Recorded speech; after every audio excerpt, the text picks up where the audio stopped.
Greetings 11th class political science students, welcome back to our channel. Hope you all are doing great, and today we are going to do second part of the chapter judiciary. We have completed part 1 of the same chapter. I hope that was clear to all of you and you have understood, because that was the introductory class, and in that we have discussed what is the meaning of independent judiciary. Along with that, we have also discussed the measure how can we ensure the independence of our judiciary. I hope that is completely clear to all of you, and today we are going to discuss some other measures for the independence of our judiciary. So in the last class we have discussed that these things we have discussed, that independence of judiciary, it is ensured by various manners in our constitution, right? So here the picture is also given to you, right? अब देखो ये आपको क्या दिखा रहा है, court. यहाँ पे क्या बोल रहे हैं, no fisticuffs please, this is rule of law. मतलब मुक्केबाजी नहीं चलेगी, ये क्या है, रूल ऑफ लॉ है. This thing is showing fine. तो it means this is showing कि अगर पावरफुल हो ना आप, it doesn't mean you are right, but the constitution will be implementing rule of law, and for the protection of that particular thing, for the protection of that particular principle, there is judiciary in our country, right? And independence judiciary we have understood. अब देखो यहाँ पे आपसे पूछा गया, let us have a look कि आप लोगों को पिछला कितना याद है. I remember the case of Machal mentioned in chapter 2. याद आ रहा है आप लोगों को? याद आया कुछ, जिसमें हम लोगों ने क्या डिस्कस किया था कि एक पर्सन को अपनी लाइफ के बहुत ज्यादा साल एक टाइप से किसमें स्पेंड करने पड़े थे, जेल में स्पेंड करने पड़े थे, प्रिजन में स्पेंड करने पड़े थे, because he was not sent for trial. याद आया? Because he was mentally insolvent. But जब उसको एक टाइप से डिक्लेयर कर दिया गया कि that now he is physically fit, mentally fit also, not he can go for trial, but even then there was no anyone who was taking care for him, right? याद आया context जब आप लोगों ने फंडामेंटल राइट्स वाले chapter में study किया था. तो देखो, I remember the case of Machal mention in chapter 2, don't they say justice delayed is justice denied. ये बड़ी पॉपुलर कोटेशन भी है कि अगर जस्टिस मिलने में डिले हो रहा है, देर हो रही है, वो किसके इक्वल है, जस्टिस डिनाइड. मतलब आप जस्टिस देने से मना कर रहे हो, right? So somebody should do something about this. किसी को तो इसके बारे में कुछ करना चाहिए, है ना? इसीलिए हमारी कंट्री में हम लोगों ने क्या प्रोविजन स्टडी किए थे, हम लोगों ने स्टडी किया था आर्टिकल 32, जिसमें आप लोगों ने हैबिस कार्पस स्टडी किया था, जिसमें क्या पढ़ा था कि अगर किसी पर्सन को अरेस्ट किया जाता है, सो विद इन 24 आवर्स उसको नियरेस्ट कोर्ट में प्रेजेंट करना रिक्वायर्ड होता है, right? That we have discussed ना. I hope now you are able to understand it. So here it is activity time. It is given to you, hold a debate in class on the following topic. आपको कुछ topic given है. क्या topic है वो? Which of the following factor do you think work as constraint over the जजेस in giving their ruling. मतलब कौन सा फैक्टर वर्क करेगा जो कंस्ट्रेंट लगाएगा, रेस्ट्रिक्शंस लगाएगा हमारे जजेस के ऊपर इन गिविंग देयर रूलिंग्स. जब वो अपना रूल कर रहे हैं तो किसके कौन से ऐसे फैक्टर होंगे जो उनके ऊपर कुछ कंस्ट्रेंट्स लगाएगा, रेस्ट्रिक्शंस लगाएगा. और क्या आपको लगता है जो रेस्ट्रिक्शंस हैं ये जस्टिफाइड हैं? सो फर्स्ट है कॉन्स्टिट्यूशन, सबसे इंपॉर्टेंट है ना. We have already discussed in the last class also कि हमारी जो कंट्री की जुडिशरी है वो किसके लिए रिस्पॉन्सिबल होगी. हमारी कंट्री की जुडिशरी है that is not responsible to the government, that is responsible to the constitution of our country, right? उसके अलावा प्रीसिडेंट्स, ये क्या होता है, एग्जाम्पल्स, राइट? तो क्या ये चीजें हमारी गवर्नमेंट के ऊपर रेस्ट्रिक्शंस लगा सकती हैं, एग्जाम्पल्स, ओके? उसके अलावा opinion of the other courts, opinion दूसरे कोर्ट्स के ओपिनियन, क्या ये हमारी कंट्री के कोर्ट के ऊपर एक टाइप से कंस्ट्रेंट्स लगा सकते हैं? क्या ये जस्टिफाइड हो सकते हैं? पब्लिक ओपिनियन, क्या ये लगा सकते हैं कंस्ट्रेंट? मीडिया, हमारी कंट्री की मीडिया, हमारी कंट्री के ट्रेडिशन ऑफ लॉ, ट्रेडिशन जो हमारे ट्रेडिशन चलते आ रहे रूल्स के, लॉज, हमारी जुडिशरी के ऊपर क्या, ऑफ कोर्स ये तो लगाएंगे restrictions. Time and staff constraint, जो टाइम और स्टाफ है उसका हमारी जुडिशरी के पास वो वाला. फियर ऑफ पब्लिक क्रिटिसिज्म, क्या उनको फियर होता है क्रिटिसिज्म का? नेवर. उनको फील ही, क्योंकि देखो हम लोगों ने ऑलरेडी पढ़ा ना, वो जो भी वर्डिंग्स बोलते हैं उसके रिगार्डिंग कुछ डिस्कशंस नहीं होंगे, because they are not answerable to any particular person. तो उस क्रिटिसिज्म से तो उनके माइंड में डर होता ही नहीं है. उसके बाद fear of action by executive, या फिर क्या एग्जीक्यूटिव उनके अगेंस्ट एक्शन ले लेगी इसके डर से. अब देखो ये वाली चीजें क्या है, बिल्कुल नेगेटिव वे में चली गई. एंड आई होप अगर आप लोगों को पिछले वाला पार्ट अगर क्लियर है कि हमारी कंट्री में इंडिपेंडेंट जुडिशरी का क्या मतलब है और इंडिपेंडेंट जुडिशरी हम कैसे इंश्योर करते हैं, है ना, हम लोगों ने पढ़ा था ना, that is completely free from the interference of legislature, executive, है ना. So if you are able to understand, you are able to understand these points also. If you are able to explain that first video of the chapter, you are able to explain these things also. और आप इनको justified तरीके से explain भी कर सकते हो, right? So this is the activity only that you can held in your class, okay? So now we are coming on the major portion of the reading, that is appointments of the judges. अब हम लोगों ने पढ़ा था, इसको हमने ना सबसे first factor पढ़ा था, that how can we say that in our country the judiciary is the appointment of the judiciary is ensuring their independence. पढ़ा था ना, हम लोगों ने पढ़ा कि उनकी जो अपॉइंटमेंट प्रोसीजर है that is telling us कि हमारी कंट्री की जो जुडिशरी होगी ना वो completely इंडिपेंडेंट होगी from any kind of interference. अब ये कैसे? द अपॉइंटमेंट ऑफ जजेस has never been free from political controversies. अगर आप देखते हो ना अपॉइंटमेंट, वो कभी पॉलिटिकल कॉन्ट्रोवर्सीज मतलब कभी पॉलिटिकल कंफ्लिक्ट से कभी अवेयर नहीं रही है, कॉन्ट्राडिक्शन से, राइट? कंट्रोवर्सीज हमेशा चलती रही हैं. It's a part of the political process. It makes a difference who serve in the supreme court and high court. और यही वो प्रोसीजर है, कौन हाई कोर्ट में वर्क करेगा, कौन सुप्रीम कोर्ट में वर्क करेगा. A difference in how the constitution is interpreted. और क्यों? क्योंकि ये क्या कर, अब देखो कि क्या डिफरेंस है कि हमारी कॉन्स्टिट्यूशन का को कैसे इंटरप्रेट किया जाएगा, right? Who serves in the supreme court and high court. कौन सर्व करता है, कौन से लोग होते हैं जो हाई कोर्ट में अपॉइंट होंगे, कौन से लोग हैं जो सुप्रीम कोर्ट में अपॉइंट होंगे, है ना. और क्या डिफरेंस है दैट हमारा कॉन्स्टिट्यूशन कैसे इंटरप्रेट होगा. The political philosophy of the जजेस, their views about active and assertive judiciary और controlled and committed judiciary have an impact on the fate of the legislatures enacted. अब इसके अलावा क्या है, जो हमारी कंट्री की पॉलिटिकल फिलोसफी रही है जजेस की, उनके जो व्यूज रहे हैं किस किस के regarding, about active and assertive judiciary, कि हमारी कंट्री की जुडिशरी कैसी होनी चाहिए, एक्टिव होनी चाहिए, और कैसी होनी चाहिए, असर्टिव होनी चाहिए, राइट? उसके अलावा कैसी होनी चाहिए, कंट्रोल्ड होनी चाहिए, है ना. मतलब ये सारे फैक्टर्स क्या रहे हैं, है ना. ये जो सारे फैक्टर्स हैं ये आपको क्या बताते हैं, ये आपको बताते हैं कि हमारी कंट्री की जो जुडिशरी है वो किस तरीके से आप उसको फेथ करते हो, है ना. तो अब ये सारी की सारी चीजें आपको, यही आपको मेंशन हो रहा है कि कहीं ना कहीं ये क्या चीजें रही हैं, ये आपकी ऐसी चीजें रही हैं जो हमारी कंट्री की अपॉइंटमेंट के रिगार्डिंग आपको कुछ एक टाइप से क्लूज प्रोवाइड करवाते हैं, राइट.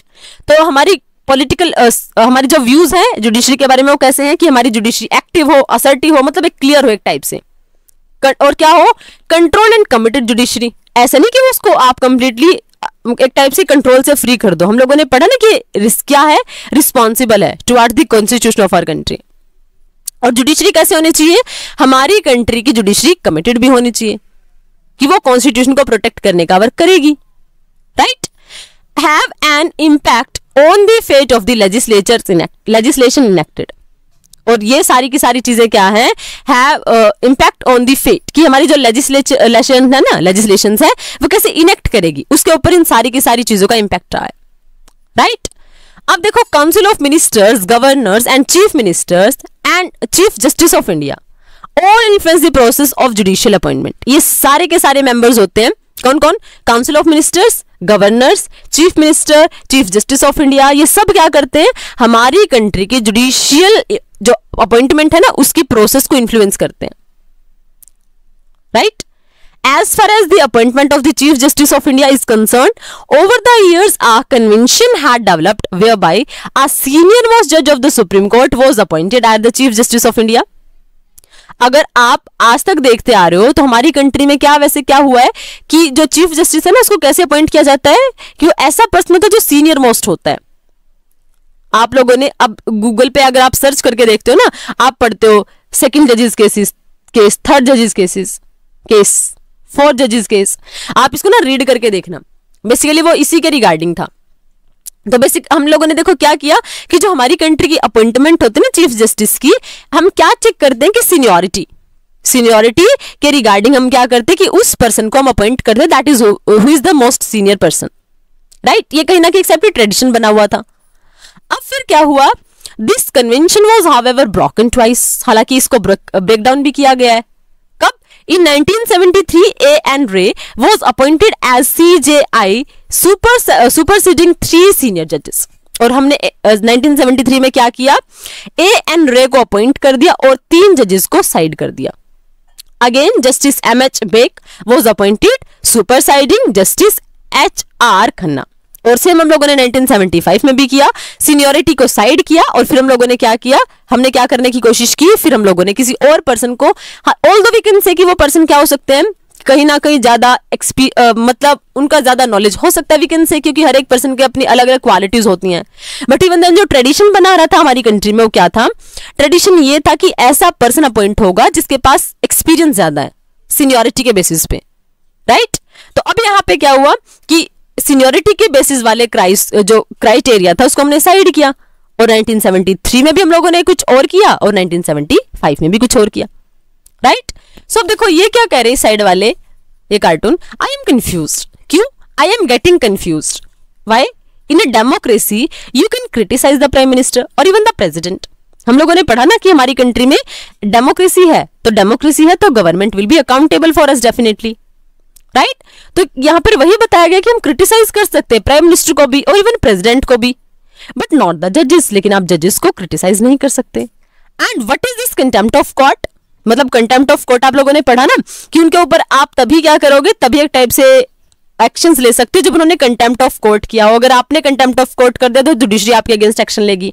कंटेम्प्ट ऑफ कोर्ट होता है कोर्ट की अवहेलना करना, मतलब उस डिसीजन को नहीं मानना, अगर कुछ ऐसा वर्क आप लोगों ने कर दिया। But I am being guilty of contempt if I asked about this matter. और ये बोला गया कि क्या अगर मैं पूछ रहा हूं इन सारे के सारे मैटर्स के बारे में तो क्या मैं गिल्टी हूं? नो। हम लोगों ने इंडिपेंडेंट जुडिशरी बनाई है, डिक्टेटरशिप वाली जुडिशरी नहीं बनाई है।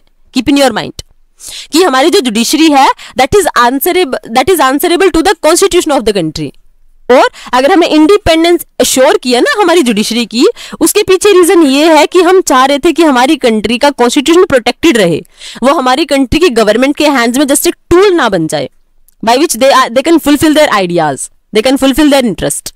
उस चीज को प्रोटेक्ट करने के लिए हमने क्या किया है, हमारी कंट्री की जुडिशरी को एक टाइप से इंडिपेंडेंट रखा है। बट अगर हम क्वेश्चंस पूछते हैं तो that is not included in the contempt of the court. Fine. तो यहां आप लोगों ने क्या पढ़ा, अपॉइंटमेंट के रिगार्डिंग क्या होता है। अपॉइंटमेंट में हम लोगों ने जो अपॉइंटमेंट प्रोसीजर है that is completely free from the interference of the legislature and executive, right. जो अपॉइंटमेंट की प्रोसीजर थी वो क्या किया हम लोगों ने कि जो सीनियर मोस्ट जजेस होगा, सीनियर मोस्ट जज होगा, उसको अपॉइंट करेंगे हम as the CJI of our country, right.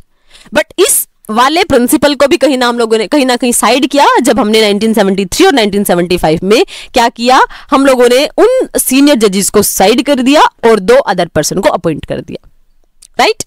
अब उसके बाद फिर क्या, द अदर जजेस of the supreme court and the high court are appointed by the president after consulting the CGI.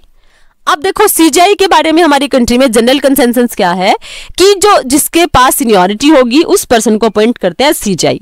लेकिन व्हाट अबाउट अदर जजेस, क्योंकि सुप्रीम कोर्ट में सिर्फ एक जज तो होता ही नहीं है, right, there are many other जजेस आल्सो। सो तो उनकी अपॉइंटमेंट कैसे होती है, उनकी अपॉइंटमेंट अब हम कैसे करेंगे, द अदर जजेस of the supreme court and the high court are appointed by the president. इनको कौन अपॉइंट करेगा, हमारी कंट्री का president. But what will happen, he और she will consult by the CJI. जो हमारी कंट्री के चीफ जस्टिस होंगे उनसे कंसल्ट करके अदर जजेस की अपॉइंटमेंट होती है। This is in fact this effect mean that the final decision in the matter of appointment rested with the council of ministers। हालांकि कहीं ना कहीं क्या हो रहा है कि देखो प्रेसिडेंट अपॉइंट कर रहा है अब, और आप लोगों ने एग्जीक्यूटिव वाला चैप्टर बड़े अच्छे से समझा है जहां पर हम लोगों ने क्या पढ़ा था कि president is working as a rubber stamp. क्यों? क्योंकि उसके सारे के सारे डिसीजंस कहीं ना कहीं किससे इन्फ्लुएंस होते हैं, by the council of our ministers, है ना। तो कहीं ना कहीं क्या हो रहा है, हम लोगों ने जो बोला ना कि वो कंप्लीटली हमने उसको इंटरफेरेंस से बाहर रखा है, राइट। लेकिन क्या एक्चुअल में है?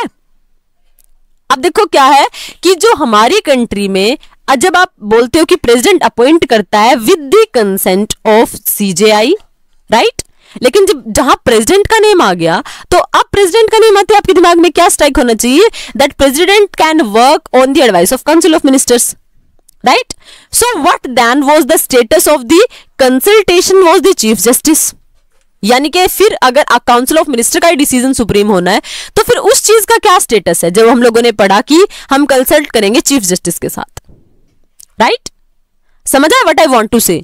हम लोगों ने बोला कि जो हमारी जो जुडिशरी है उसकी इंडिपेंडेंस हमको इंश्योर करनी है, और इंडिपेंडेंस हम लोगों को कैसे इंश्योर करनी है कि उसकी अपॉइंटमेंट प्रोसीजर, हमने क्या पढ़ा कि उसके अपॉइंटमेंट प्रोसीजर को हम कंप्लीटली फ्री रखेंगे, इंडिपेंडेंट रखेंगे, उसमें काउंसिल ऑफ मिनिस्टर्स और एक टाइप से एग्जीक्यूटिव और जुडिशरी का, एग्जीक्यूटिव और लेजिस्लेचर का इंटरफेरेंस नहीं होगा, वो हम लोग फील करते हैं।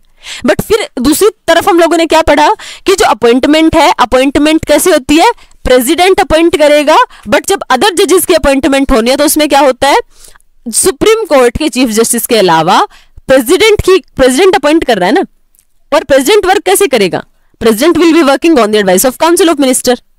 तो क्या ये जो स्टेटस है हमारी कंट्री में चीफ जस्टिस वाला, वो क्या स्टेटस है, राइट?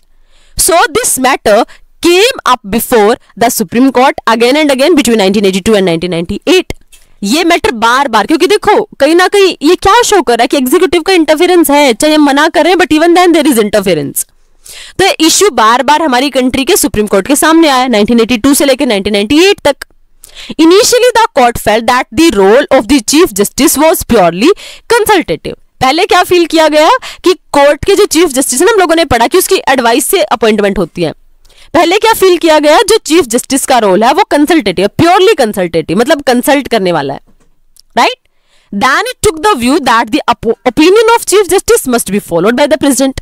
बट फिर क्या फील किया गया, ये व्यू लिया गया कि जो अपॉइंटमेंट है ना, ओपिनियन है चीफ जस्टिस का, वो फॉलो करेगा कौन, प्रेसिडेंट ऑफ आवर कंट्री। मतलब प्रेसिडेंट उसको रियल में फॉलो करेगा, एक्चुअल में फॉलो करेगा। मतलब कंसल्टेटिव से एक टाइप से बाउंडेशन वाला रोल कहीं ना कहीं चेंज हो गया। Finally, the Supreme Court has come up with the novel procedure. It has suggested that the Chief Justice should recommend names of person to be appointed in consultation with 4 senior most judges of the country. अब जो मैंने आप लोगों को बोला था ना second जजेस केस है ना, मैंने आप लोगों को अभी जो बता रही थी, तो अभी वही हुआ कि फाइनली हमारे कोर्ट ने क्या डिसीजन लिया, सुप्रीम कोर्ट ने ये डिसीजन लिया कि जब अपॉइंटमेंट होगी तो जो चीफ जस्टिस होंगे ना वो रिकमेंड करेंगे, क्या रिकमेंड करेंगे, names of the person to be appointed, उन पर्सन के नेम को एक टाइप से क्या करेंगे, रिकमेंड करेंगे in consultation with 4 senior most जजेस ऑफ द कोर्ट। मतलब वो नेम्स को सजेस्ट करेंगे, मतलब यहां पर भी डिक्टेटरशिप नहीं है कि जिसको चीफ जस्टिस ने चाहा उसका नेम अनाउंस हो गया, नो, वैसी चीज नहीं है। क्यों नहीं है, क्योंकि यहां पे अपॉइंटमेंट का बेस क्या होगा, अपॉइंटमेंट का बेस ये होगा कि हमारे चीफ जस्टिस नेम सजेस्ट करेंगे, लेकिन वो सजेस्ट में क्या करेंगे, वो कंसल्ट लेंगे 4 सीनियर मोस्ट जजेस के साथ कोर्ट के। समझ आया? मतलब now the decision is not taken by any person individually, any single person is not able to take decision, बल्कि क्या हो रहा है, अगर हमारी कंट्री के चीफ जस्टिस भी क्या कर रहे हैं, अगर हमारी कंट्री के चीफ जस्टिस भी रिकमेंड कर रहे हैं तो रिकमेंडेशन भी 4 और लोगों के साथ मिलकर हो रही है। It means single any person is not able to do anything. It means why we have done so, we have done it to ensure the independence, to ensure the accountability and answerability of the judiciary as well.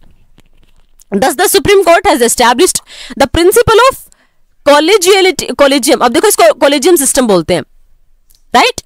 Collegiality in the making recommendation for appointments, इसी को collegium system बोला जाता है। Collegium system का मतलब समझ आया? मतलब कोलेजियम सिस्टम मींस क्या कि जब हमारी कंट्री में अदर जजेस, देखो सुप्रीम कोर्ट के चीफ जस्टिस अपॉइंट होंगे तो वहां पे क्या होंगे, अपॉइंटमेंट होगी by the president of our country, but वो अपॉइंटमेंट किस बेस पे होती है, on the basis of seniority. But हम लोगों ने क्या देखा, कुछ एग्जांपल्स में हम लोगों ने स्टडी किया कि कई बार हम लोगों ने क्या किया, सीनियरिटी वाले कंसेप्ट को साइड में रखा हुआ है, राइट? और इसको साइड में रखा है तो फिर क्या हुआ कि अब जब बात आती है अदर जजेस की, क्योंकि सिंगल एक सुप्रीम कोर्ट में चीफ जस्टिस नहीं होते हैं, अदर जजेस आर आल्सो देयर, तो उन जजेस को अपॉइंट करने की प्रोसीजर क्या है, तो उन जजेस को अपॉइंट करने की प्रोसीजर में हम लोगों ने क्या पढ़ा कि जो हमारे सुप्रीम कोर्ट के चीफ जस्टिस है उनसे रिकमेंडेशन ली जाएगी। लेकिन पहले क्वेश्चन यही था कि क्या जो एडवाइस है वो रिकमेंडेशन है, क्या वो सिर्फ एडवाइजेबल है या फिर उसका कुछ ना कुछ बाउंडेशन भी है। तो पहले तो क्या माना गया, पहले ये माना गया that it is consultative only, purely consultative, मतलब वो बाउंडेशन वाली चीजें नहीं है। बट फिर क्या हुआ, बट फिर फील किया गया कि जो फाइनली क्या है वो क्या होनी चाहिए, टाइप से एक्सेप्टेंस होनी चाहिए, मतलब उस चीज को मानेंगे, राइट? अब उसके बाद फिर फाइनली क्या हुआ, उसके बाद हम लोगों ने क्या बनाया, एक कोलेजियम सिस्टम इंट्रोड्यूस करवाया। और वो कोलेजियम सिस्टम कैसा, कोलेजियम सिस्टम हम लोगों ने ऐसे इंट्रोड्यूस करवाया कि अगर अदर जजेस की अपॉइंटमेंट होनी है तो अदर जजेस की अपॉइंटमेंट कैसे होगी कि हमारी कंट्री के प्रेसिडेंट जब भी अपॉइंटमेंट होगी तो क्या करेंगे, with this chief justice of our country, और उसके अलावा जो हमारे सीजीआई होंगे, CJI means chief justice of India होंगे, वो क्या करेंगे, कुछ नेम सजेस्ट करेंगे, राइट। और उन नेम्स को सजेस्ट करने के रिगार्डिंग भी वो कंप्लीटली अकेले फ्री नहीं है। उन नेम्स को सजेस्ट करने के लिए भी जो हमारा कोर्ट है, सुप्रीम कोर्ट है, उसके 4 सीनियर मोस्ट जजेस भी होंगे। वो क्या करेंगे, नेम्स को रिकमेंड करेंगे, और जब नेम्स रिकमेंड होंगे तो उनके बिहाफ पे डिसीजन लिया जाएगा that yes this person is eligible to be appoint as the जज, राइट। तो ये है आपका कोलेजियम सिस्टम। इसके ऊपर सेपरेट क्वेश्चन भी बन सकता है 2 मार्क्स में, 3 मार्क्स में भी even. At the moment, therefore, in matters of appointment of the decision of the group of senior judges of the Supreme Court carries greater weight. लेकिन फिर भी क्या होता है, इसीलिए जो हमारी अपॉइंटमेंट होती है ना, डिसीजन अपॉइंटमेंट के रिगार्डिंग जो डिसीजन है, उसमें सीनियर जजेस ऑफ द सुप्रीम कोर्ट, क्योंकि उनसे अब उनको ही कहीं ना कहीं क्या बोला जाएगा, because they are having experience, they are senior, तो उनकी कंसल्ट हम लोगों को लेनी चाहिए, तो उनके ऊपर ग्रेटर वेट होता है। Thus, it matters of appointment of to the judiciary, the Supreme Court and the Council of Ministers play an important role. इसीलिए हम लोग क्या कंसिडर कर सकते हैं कि हमारी जो कंट्री है उसमें अपॉइंटमेंट के रिगार्डिंग हमारी जुडिशरी में हमारे सुप्रीम कोर्ट और हमारी जो काउंसिल ऑफ मिनिस्टर होता है उनका बहुत ज्यादा इंपॉर्टेंट रोल होता है। ये आप लोगों ने क्या पढ़ा, ये आप लोगों ने वो फर्स्ट स्टेप पढ़ा जो हमारी कंट्री में इंडिपेंडेंट जुडिशरी को इंश्योर करता है। जो हम लोगों ने स्टेप पढ़ा था कि हमारी कंट्री में जो अपॉइंटमेंट होती है ना वो कैसे होती है, that is independent procedure, right. वो इंडिपेंडेंट प्रोसीजर कैसे है, we have understood it completely and with this we have ensured the independence of our judiciary, right? But I think finally the Council of Ministers would have greater say in the appointing judges, or is it that the judiciary is a self-appointing body? अब देखो आप क्या बोल सकते हो, यहां बोला गया कि क्या जो हमारी काउंसिल ऑफ मिनिस्टर उसका बहुत ज्यादा इंपॉर्टेंट रोल है जुडिशरी की अपॉइंटमेंट में, या फिर जुडिशरी ऐसी जो एक सेल्फ अपॉइंटेड बॉडी है। कैसा हो सकता है, we can not deny from the fact कि काउंसिल ऑफ मिनिस्टर का कॉन्ट्रीब्यूशन है, right. But along with that we are not denying from the fact कि जो हमारी जुडिशरी है उसकी अपॉइंटमेंट में, जैसे आप लोगों ने पढ़ा ना कि सुप्रीम कोर्ट के चीफ जस्टिस है, कोलेजियम सिस्टम आप लोगों ने स्टडी किया, so it is not completely depending on council of minister with the coordination of both of the organs of the government, executive and judiciary, we are able to see and we have ensured the independence of our judiciary. So this was the scene regarding the independence of the most important organ of our government, that is the judiciary. I hope यहां तक आप लोगों को पूरा system clear है कि हमारी appointment कैसे होती है। पहले क्या सिस्टम था, सीनियोरिटी वाला सिस्टम था, बाद में उसको साइड कर दिया गया। उसके बाद हम लोगों ने कोलेजियम सिस्टम इंट्रोड्यूस करवाया जिसमें क्या होता है, सीजेआई के अलावा जब रिकमेंडेशंस होती है ना नेम्स के रिगार्डिंग, तो सीजेआई कंसल्ट करेंगे 4 सीनियर मोस्ट जजेस के साथ, उसके बाद नेम सजेस्ट किए जाएंगे कि that yes this person should be appointed. तो इट मींस हम लोगों ने कहीं ना कहीं क्या करने की कोशिश की, ट्रांसपेरेंसी इंश्योर करने की कोशिश किया, क्योंकि अगर सिर्फ काउंसिल ऑफ मिनिस्टर के डिसीजन से अगर अपॉइंटमेंट होने लग जाए तो वो तो ऐसे मेंबर्स को कहीं ना कहीं सजेस्ट करेंगे जो उनके फेवर में वर्क करेंगे। बट यहाँ पे हम लोगों ने कैसा सिस्टम इंट्रोड्यूस करवाया है कि ऐसे पर्सन आने चाहिए जुडिशरी में जिनके पास लॉ का फुल एक्सपीरियंस है, राइट। आई होप यहां तक आपको ये सिस्टम पूरा क्लियर है और आप लोगों को समझ आए कि इंश्योर कैसे होती है हमारी इंडिपेंडेंस जुडिशरी की इन देयर अपॉइंटमेंट प्रोसीजर। अब नेक्स्ट में हम लोग स्टडी करेंगे कि उनकी रिमूवल प्रोसेस, जो हम लोगों ने बोला ना कि उनकी removal process that is typical so that it can not become the toy in the hands of our executive. अब वो रिमूवल प्रोसेस है क्या, हटाया कैसे जाएगा, that all we will discuss in next video. I hope till here everything is completely clear to all of you. But if you are having any kind of doubts and queries, you can ask your doubts in comment section. Removal of judges we will do in next video. Till then, keep revising, keep learning and stay connected also. Thank you. Thanks a lot.